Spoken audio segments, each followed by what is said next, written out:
Assalamualaikum warahmatullahi wabarakatuh, geng puaka semua. Terima kasih kerana sudi menonton. Sebelum aku mulakan kisah pada malam ni, aku nak kasih penjelasan ataupun pencerahan sedikit lah. Sebab aku terima adalah komen daripada geng-geng puaka yang katakan, Zaf, engkau cerita tak seram lah.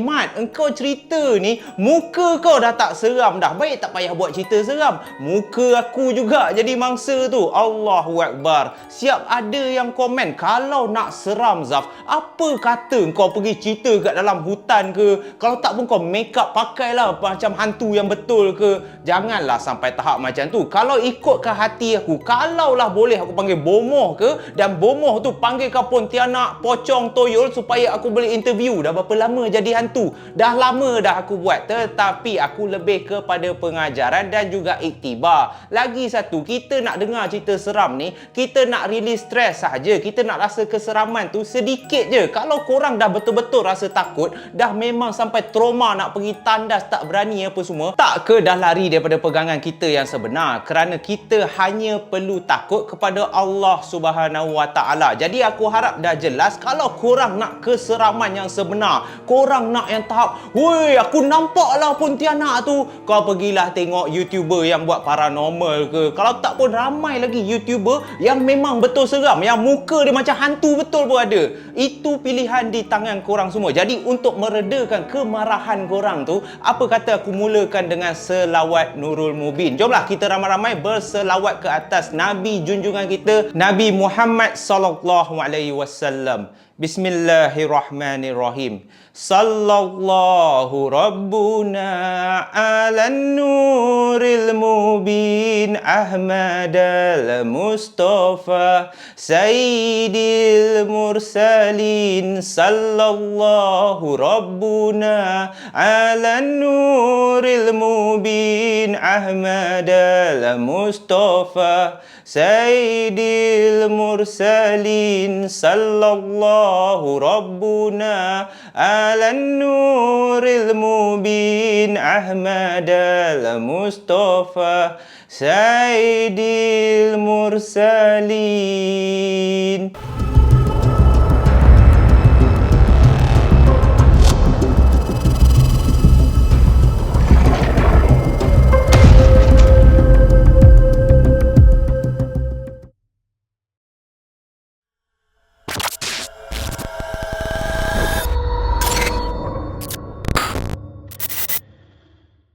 Kisah pada malam ni bermula di sebuah kilang elektronik yang terletak dekat Melaka. Dikatakan dekat kilang elektronik adalah di mana Fauzan berkenalan dengan Saiful dan menjadi kawan rapat. Disebabkan Saiful ni boleh masuk kepala dengan si Fauzan dan Fauzan ni pun boleh masuk kepala dengan si Saiful ni. Boleh dikatakan perangai mereka lebih kurang sama je. Cuma apa yang beza dia, Saiful ni walaupun telah berusia 28 tahun tetapi masih tidak mempunyai isteri. Manakala Fauzan pula yang setahun lebih muda daripada Saiful telah pun berkahwin bersama Fatimah hampir 6 tahun tetapi tidak dikurniakan cahaya mata. Fatimah, isteri si Fauzan ni, berasal daripada negeri Kelantan. Jadi mereka berdua duduk di taman yang sama, cuma rumah sahaja berasingan. Dan dikatakan adalah satu hari semasa si Saiful dan Fauzan ni tengah bekerja di kilang mereka, tiba-tiba Saiful dihampiri oleh Fauzan. Lalu Fauzan pun berkata kepada Saiful, Saiful, minggu ni kau free tak dekat rumah? Lalu Saiful pun tanyalah balik si Fauzan ni, free je, kenapa? Paling kurang pun kalau aku tak free pun aku selalu pergi masjid je lah. Apa hal ni? Dan Fauzan pun menyampaikanlah hajat dia.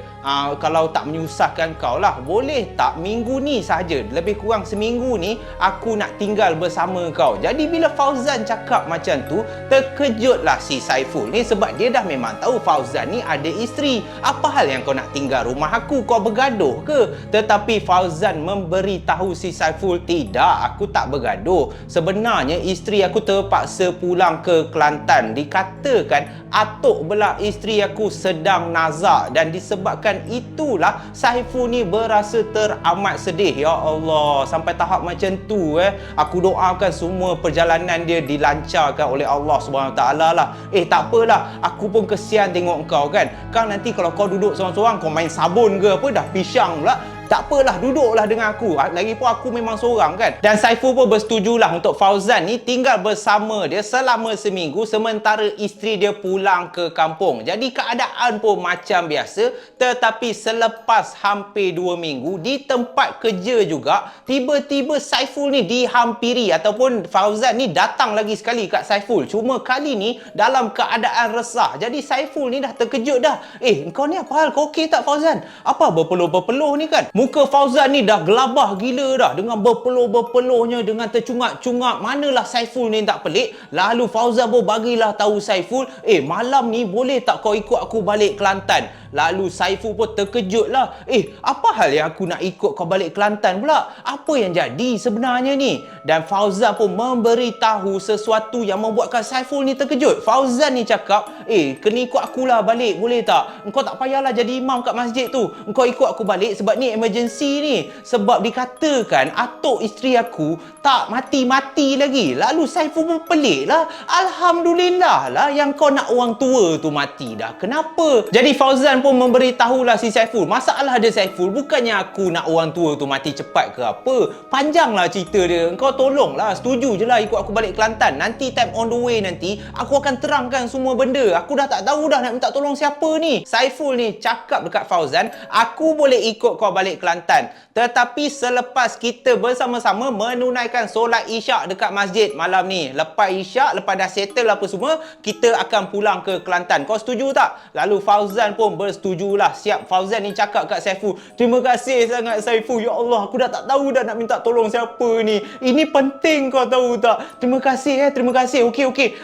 Balik kerja jap kan. Aku jumpa kau dekat rumah. Kita pergi masjid. Kita selesai solat apa semua. Kita terus gerak Kelantan. Okey Lalu Saiful pun cakap lah kat Fauzan ni, ya, aku ikut kau balik. Sekarang ni kau pergi buat kerja kau dulu. Tak payahlah menangis-nangis. Malulah orang tengok. Dan Fauzan pun berlalu pergi sambil kesak air mata tu. Jadi dalam diri si Saiful, memang betul lah Fauzan ni dalam kesusahan. Walaupun si Fauzan ni tak terangkan apa sebenarnya yang berlaku, tetapi itu pertama kali bagi diri si Saiful, dia tengok kawan baik dia ni sampai menangis, sampai merayu minta tolong dia. Sebab perangai si Fauzan ni, tak kisah apa saja masalah, selalunya dia seorang yang tenang. Tak pernah pun ada dekat raut wajah si Fauzan ni nervous ke, stres ke, bersedih ke. Jadi disebabkan itulah pada malam tu juga Saiful ikut bersama Fauzan pulang ke kampung untuk melawat ataupun untuk ziarah atuk belah isteri si Fauzan yang sedang nazak tu guys. Apa yang jadi sebenarnya Fauzan? Cerita lah cepat. Dah setengah perjalanan dah ni. Dah nak sampai Kelantan dah. Kau tak buka mulut daripada tadi. Aku tanya berbuih dah ni. Itulah apa yang dikatakan Saiful kepada Fauzan. Sepanjang perjalanan dia orang, Fauzan ni tak bersuara langsung. Hanya memandu kereta tu, memandang ke depan. Senyap je. Jadi bila dah berulang kali dipersoalkan oleh Saiful kepada Fauzan ni, akhirnya Fauzan pun membukalah kisah yang sebenar. Fauzan ni cakap, engkau nak tahu tak Saiful? Sambil bawa kereta lah. Kau nak tahu tak Saiful? Sebenarnya berat hati aku nak menceritakan segalanya yang terjadi.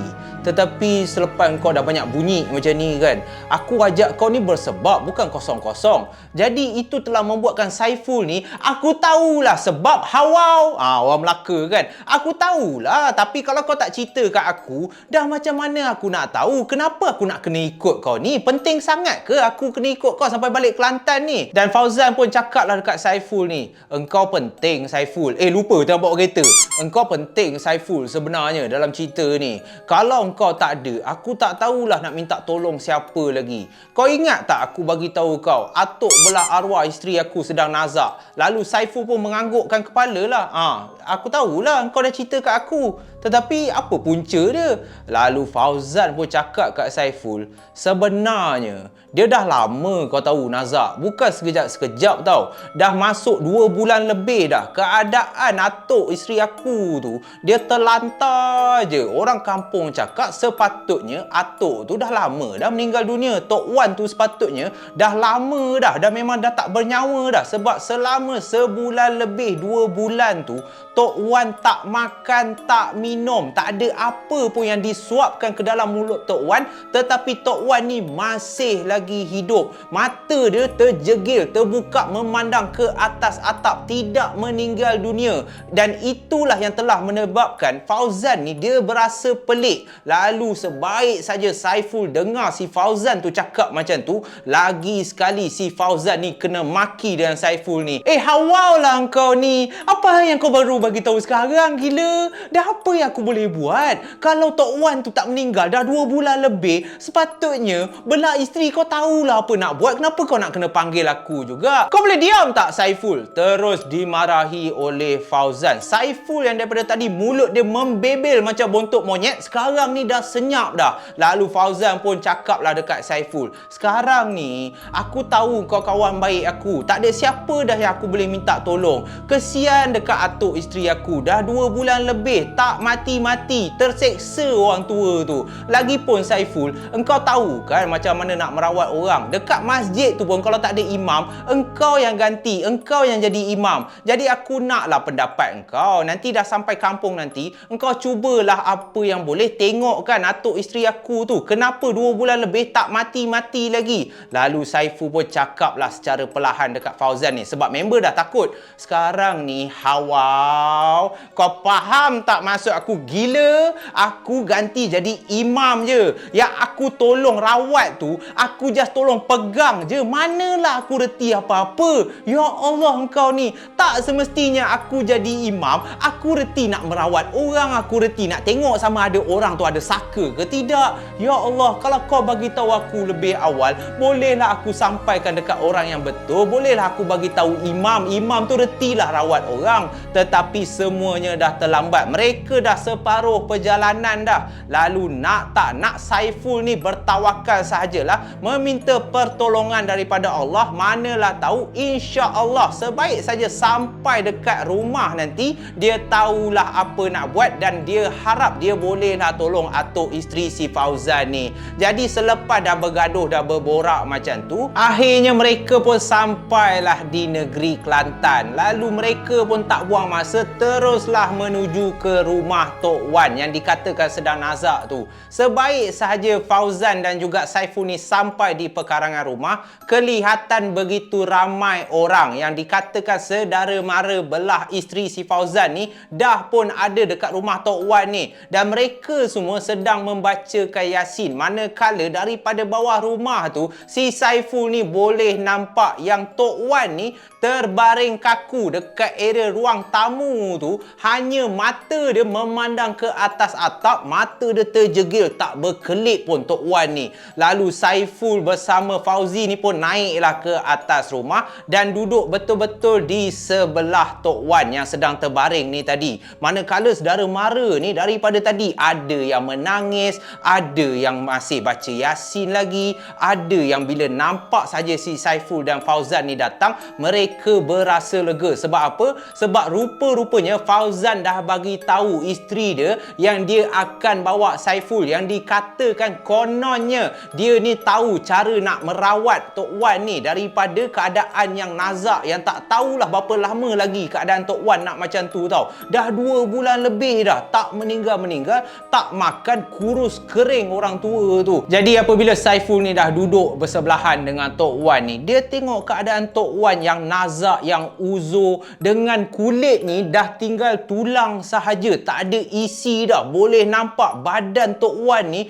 boleh nampak rangka tulang ni, muka ni dah kecut dah macam asam boy tu. Dah memang kecut gila muka Tok Wan ni kan. Saiful ni pun dalam hati dia, Allahu Akbar, ya Allah bantulah aku, ya Allah. Aku ni tak adalah tahu sangat, disebabkan kawan aku ni reka cerita. Tak apalah, aku cubalah apa yang aku mampu. Aku buatlah janji, aku harap aku bolehlah tolong macam mana nak selamatkan Tok Wan ni daripada berkeadaan macam tu.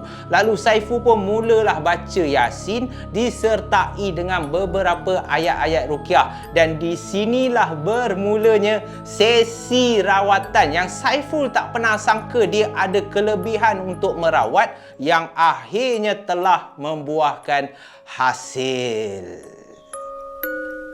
Sebaik sahaja Saiful membacakan beberapa surah daripada ayat-ayat suci Al-Quran, secara tiba-tiba hidung Saiful mula terbau satu bauan yang teramat busuk dan muncullah secara tiba-tiba kehadiran satu susuk tubuh yang berpakaian serba putih yang teramat lusuh dengan bau-bauan yang teramat busuk, yang teramat hanyir, muncul dan duduk betul-betul di sebelah Tok Wan. Lembaga wanita yang mempunyai rambut yang mengurai dengan mata yang teramat besar berwarna merah duduk di sebelah Tok Wan sambil memegang bahu dan juga tangan Tok Wan, dan lembaga ini menangis teresak-esak.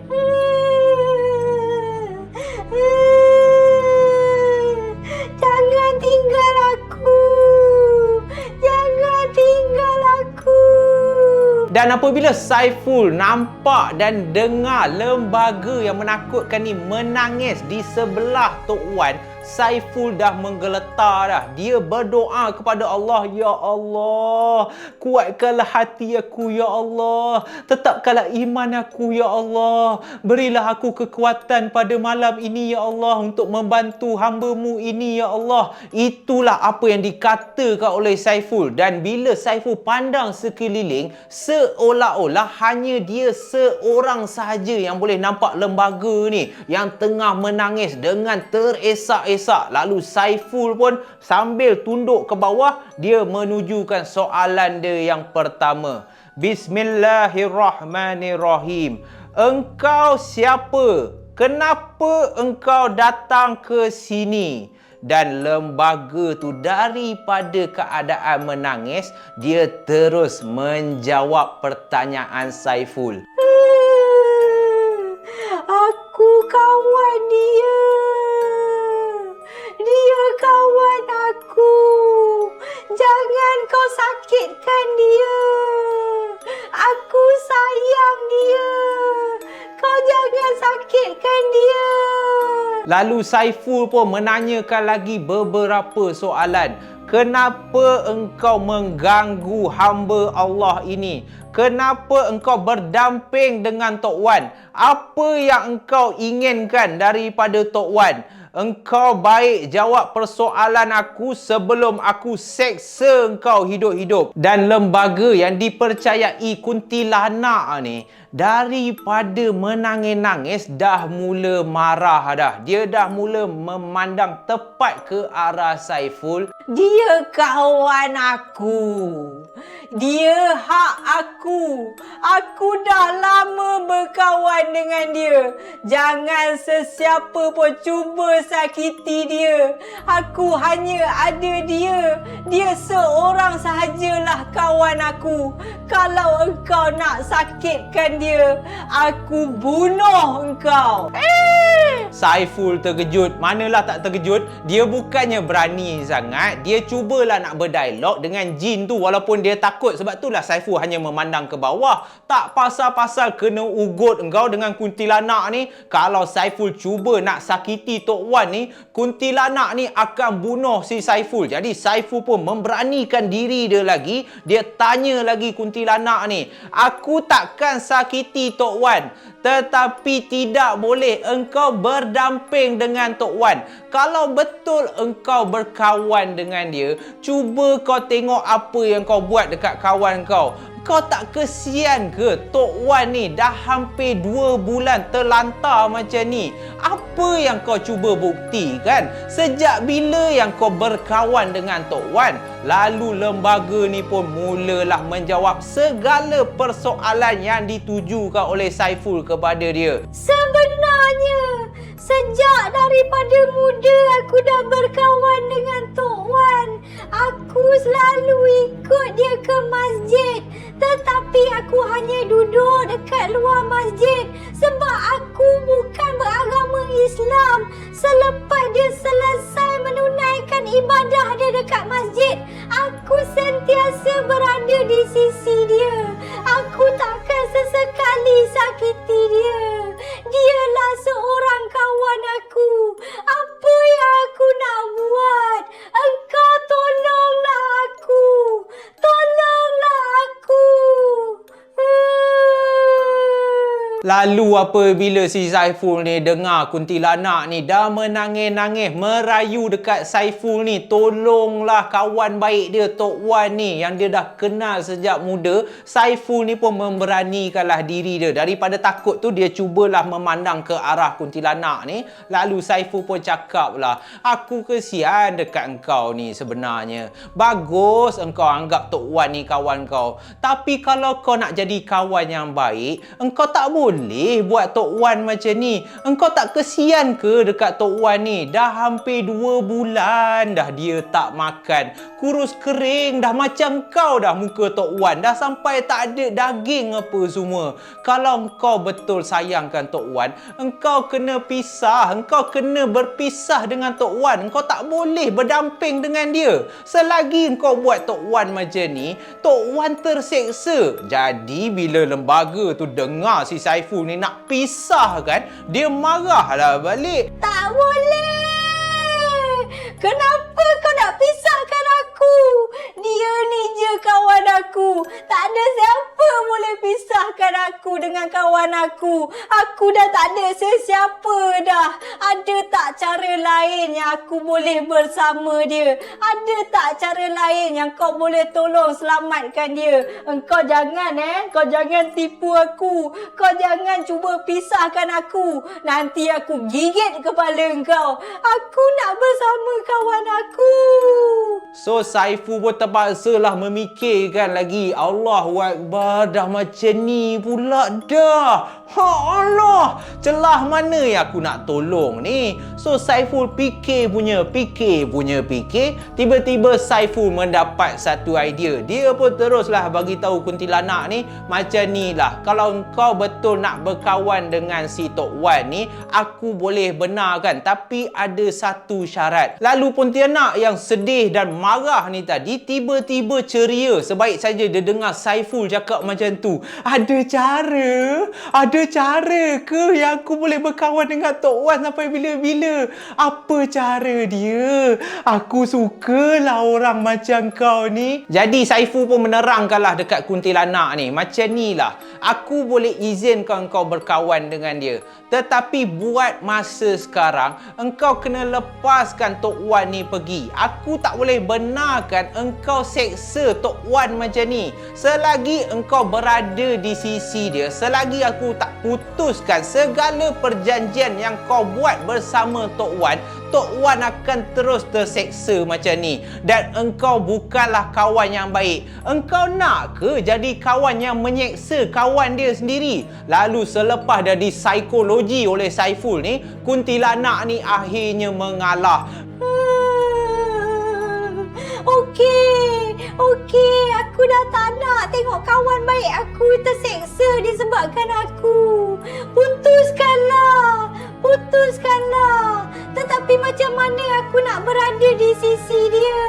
Lalu Saiful bila dengar macam tu, Alhamdulillah. Selepas 1 jam lebih sesi berdialog ni, akhirnya berjaya juga Saiful memujuk kuntilanak ni untuk memutuskan segala perjanjian, segala ikatan yang ada di antara kuntilanak ni bersama Tok Wan. Jadi Saiful pun fikir apa yang dia dah belajar. So dia tahu cara nak putuskan. Dia minta si Fauzan ni getah ikat rambut, tak kisah apa-apa jenis, boleh dia nak benda tu. Jadi Fauzan ni tak lengah masa, terus minta kat isteri dia. Lalu isteri dia pun memberikan beberapa getah ikat rambut kepada Saiful. Jadi Saiful pun peganglah tali tu, dan Saiful pun cakaplah dekat kuntilanak ni, sekarang ni aku nak putuskan di antara engkau dengan Tok Wan. Engkau benarkan tak? Dan lembaga ni pun cakap, aku benarkan.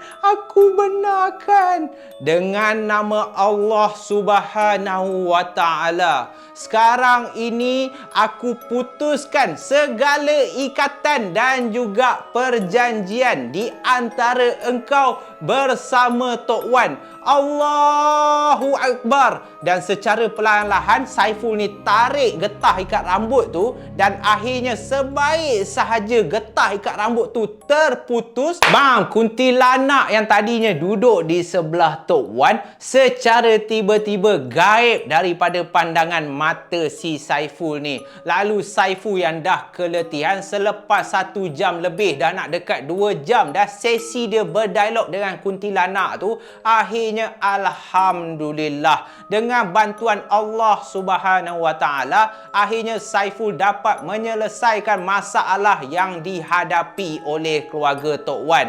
Jadi Saiful pun teruslah memberitahu saudara mara dan juga Fauzan ni, insya-Allah tak lama selepas aku dah putuskan ikatan di antara kuntilanak dan juga Tok Wan ni, insya-Allah paling lama pun seminggu daripada sekarang Tok Wan akan meninggal dunia. Dan kita doakan semoga segala urusan Tok Wan berjalan dengan lancar. Setelah dah disampaikan beberapa amanat oleh Saiful ni, Fauzan pun memberitahu isteri dia, lalu isteri dia pun menangis teresak-esak. Seluruh saudara mara, keluarga berah isteri si Fauzan ni pun mengucapkan kesyukuran kepada Allah Subhanahu Wa Taala dan terima kasih kepada Saiful kerana telah menolong mereka untuk merawat dan membantu Tok Wan ni daripada kekal terseksa macam tu. Tetapi sebelum Fauzan dan Saiful ni pulang ke rumah, Saiful sempat pergi ke sebatang pokok yang terletak betul-betul di sebelah rumah Tok Wan ni tadi,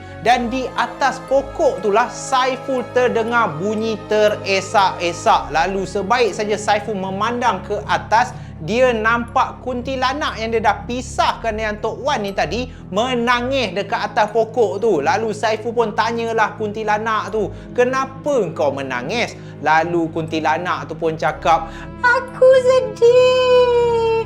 Aku dah tak boleh bersama kawan aku. Hidup aku terseksa.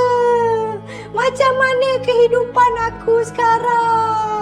Jadi bila Saiful dengar kuntilanak tu merayu macam tu, dalam hati dia, ya Allah, walaupun engkau ni bukan manusia, walaupun engkau ni jin, kesiannya lah dekat kau kan. Terpaksa berpisah dengan kawan kau. Tetapi nak buat macam mana? Manusia tak boleh berkawan ataupun bersekutu dengan bangsa jin. Lalu Saiful pun offer lah dekat kuntilanak ni. Saiful ni menawarkan, "Nak tak engkau masuk Islam? Kalau engkau masuk Islam, di antara engkau dan aku umpama saudara." Lalu kuntilanak ni pun bersetujulah. Walaupun dia sedih, tetapi itulah cara yang terbaik. Dan dekat situ jugalah Saiful tolong kuntilanak ni untuk masuk Islam. Dan sebaik saja kuntilanak ni dah masuk Islam, dia dah mengucap 2 kalimah syahadah, kuntilanak ni pun daripada sedih bertukar ceria. "Cantiknya lah pakaian aku, ya Allah kasih kan."